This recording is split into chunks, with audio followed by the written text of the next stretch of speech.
My name is Kathy Kilmartin, and I'm the infection control professional at Stormont Vail Healthcare here in Topeka. And we started the project after the meeting, the kickoff meeting in December of 2009, I think it was, or 2009. What we did after getting the information and the toolkit available from Kansas Healthcare Collaborative, we got volunteers for different project leader, as well as the physicians on the team. And I'm going to tell you later that was a key part in getting their buy-in. We had a critical care manager, pharmacist, patient safety officer. We also had an executive champion. We have a physician who is the chief medical officer of quality and patient safety. So he was an important part in what we were doing. The other thing is we tried to, the best we could, listen in on the content calls that came from the Healthcare Collaborative. At times we could listen to other colleagues in other areas and find out what they were doing and what their successes were. We also had adopted something called the Continuum of Care. Stormont was talking a lot about Continuum of Care at this time in regard to discharges and readmissions. So the whole term Continuum of Care was very important to us. And we adopted that, and we have a nice graph, which I don't have slides for you, but how the Continuum of Care started at the minute the line was inserted and went all the way through until they were discharged. And even after that, if they had an infection, how we would follow up and discuss it. The Continuum of Care first piece was the indications for the central line. So after I went back and did a presentation to the team, got everyone pumped up and excited, and then we watched the patient safety video and went from there. We did break down into some smaller teams. So the indications for central lines, the IV therapy manager kind of took that with the nurses on the floor in the critical care unit and worked to figure out exactly when the indications were. And then an important piece, one of the most important pieces for us, was the central line checklist. Now, we had struggled to get a central line checklist in place for a while before this project because we, again, had some very low rates. So it was very hard to convince people to do a lot of changing. If it's not broken, don't touch it, or what's the expression? If it's broken, don't touch it. There was hesitation, especially by anesthesiology, to make any changes when we were doing so well. But at that point, we had an infectious disease doctor who was with us, and she took it upon herself to meet a lot of times personally with the anesthesiologists, with the trauma surgeons, with the ER doctors, and really helped get the central line checklist moving. And we did adopt one that is almost identical to the Johns Hopkins central line checklist. And the other thing we did, we were going live with a brand new computer system at the hospital. So that's traumatic for anyone, but 4,000 employees going to a new electronic medical record was a challenge. But the wonderful thing we did is those indications for central line as well as the central line checklist were put on the computer. So it no longer became, where's the piece of paper? I can't find it. I'm not filling it out. It was required to go into that patient's chart, click on the different things, and there were mandatory fields that had to be filled out. So I think that was a huge success on our part. Was it hard and complicated? Yes. It took senior leadership to move that to the top of the IS project. When we were going live with so many different people wanting different things changed, we had that leadership get that done. The maintenance bundle, our IV therapy manager, kind of took that and ran and gathered some people. And there was very specific guidelines in the IV nursing, can't remember the whole name of the guideline, but there's a IV therapy nursing guidelines or standards that they follow.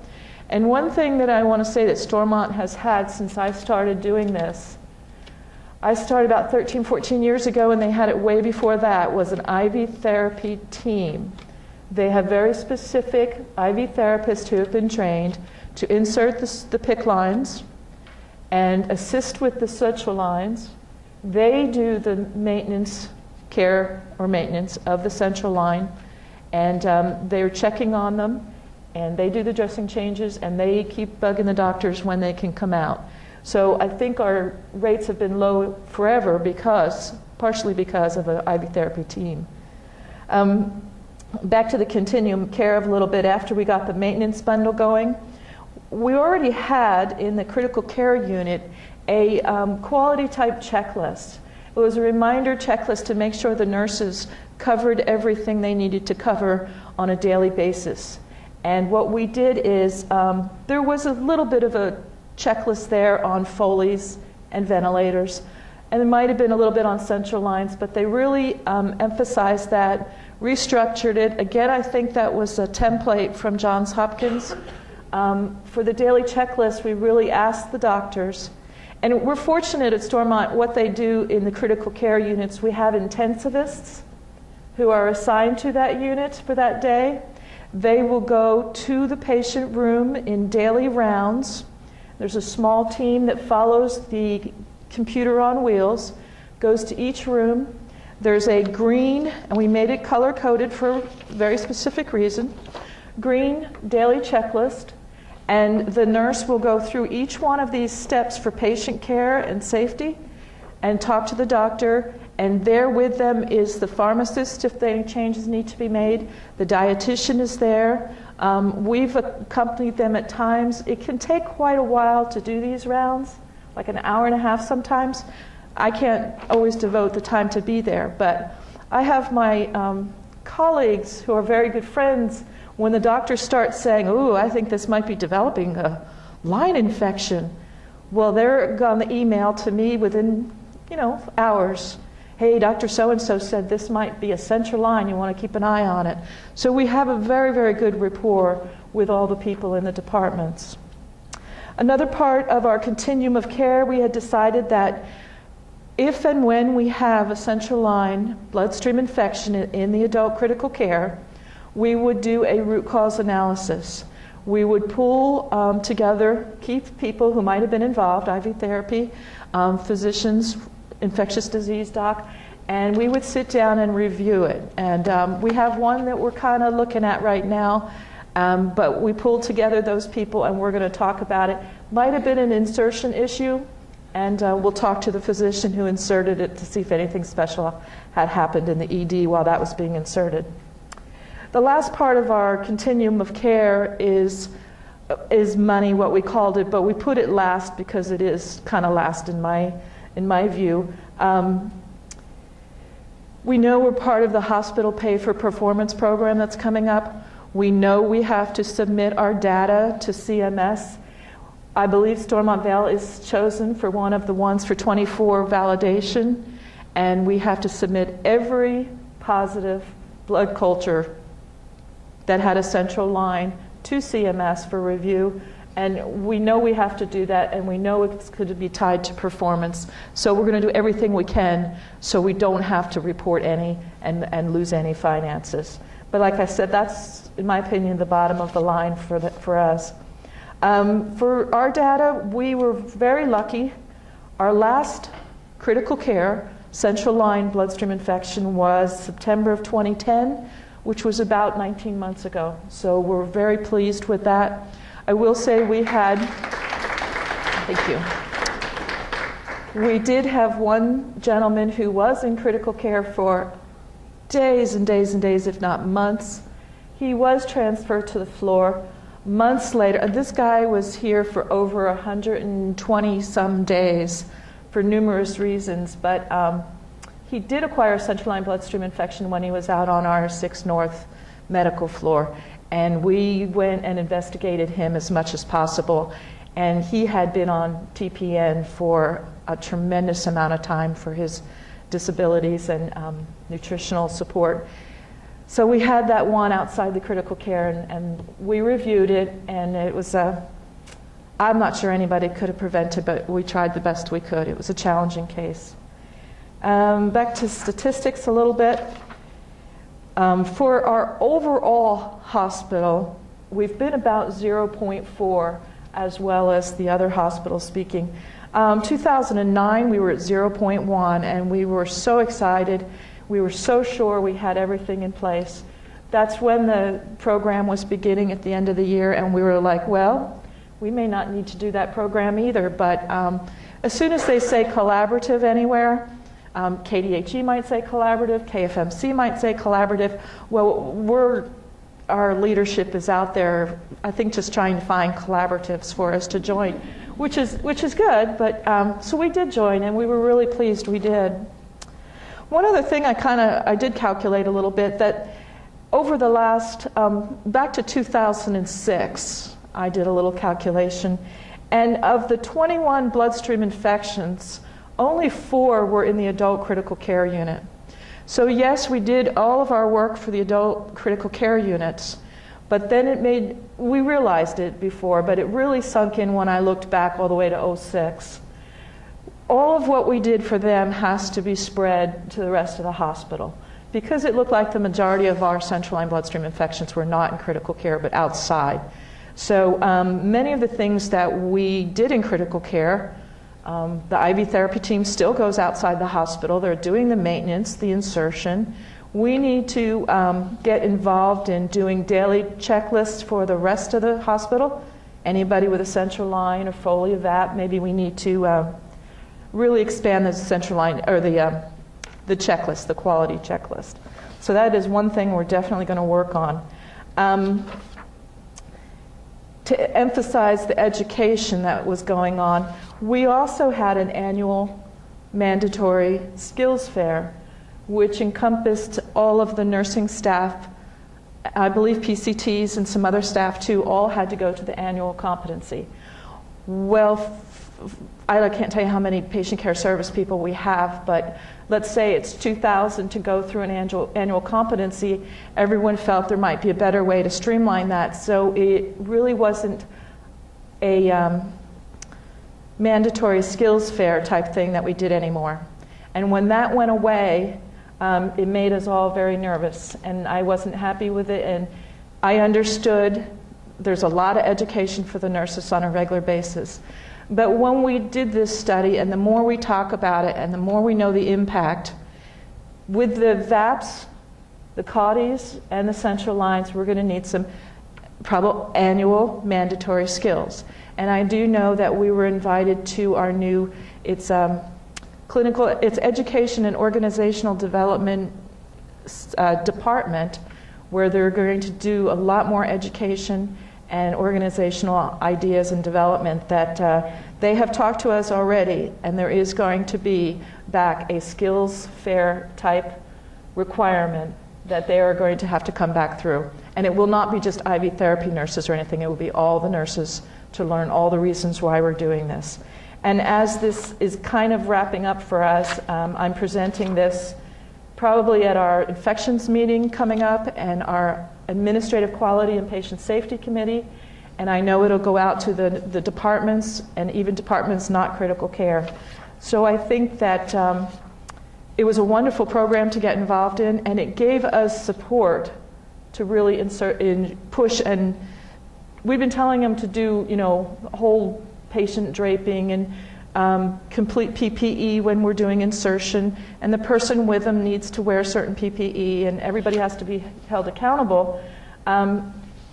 You can tell them that, I can tell them that 1,000 times, but it's not till there was a team of people talking about it as well, and the support from leadership, the physician support. We couldn't have done half of what we did without the physician support and the leadership. So I think we're very fortunate to have a quality and patient safety director as well as a medical director. So we're very excited about those, and I think they've made a tremendous difference to us. I think that's it. I probably went too fast for some of you, but yes? I have a question. So when you did the root cause analysis of the infections that you were experiencing, what were the things that you found were your commonalities across those infections? The one that we're looking at now? No, when you said oh. that, you had started to do a root cause analysis of every infection that occurred, and I wonder if you can remember. I realized it was a while ago. Were there any common? Well, from 2006 to 2010, we did not do a formal root cause analysis. It was after this program that we started doing it. And we have one that we're looking at right now.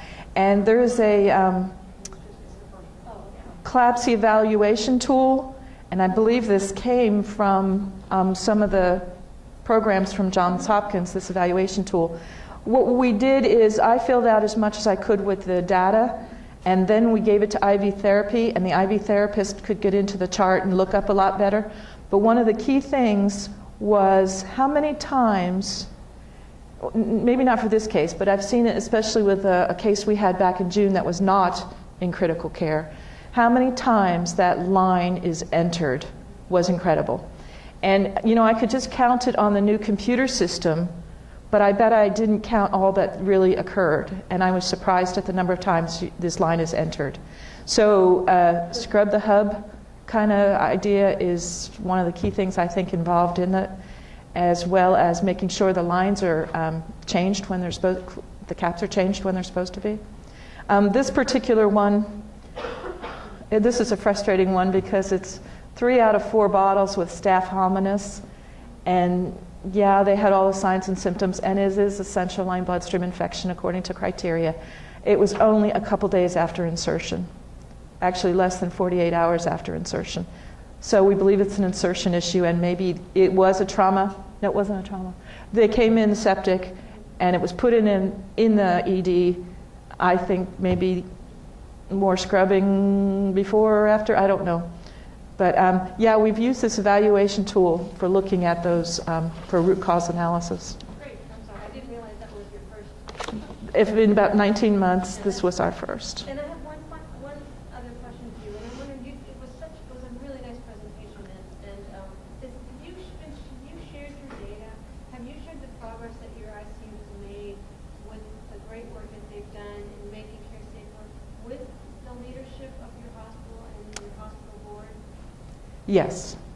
Our, I want to say names, but our vice president of nursing goes before the board at different times with updates. I know she has given them updates because she has asked me to update her on where we are. But now that it's kind of written formally now, I have people to review it and read it, add comments.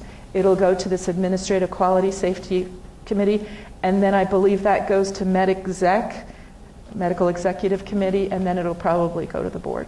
So we'll see. One thing that was in my brain before, and I forgot, and I do want to mention it, during this, especially these last few months, Stormont's done this huge patient safety first push, and the theme is back to basics, and that has helped us tremendously because the first thing in back to basics was the hand washing. So I can't say hand washing contributed to any of to our the few infections that we may see. So I'm glad we're doing the back to basics campaign. Other questions, comments, critiques, ideas? To sustain it is going to be interesting. I really, really am anxious to keep it going. We're also participating in the quality program, and we picked on the other critical care ICU for that program. So, any other questions? Okay, thank you.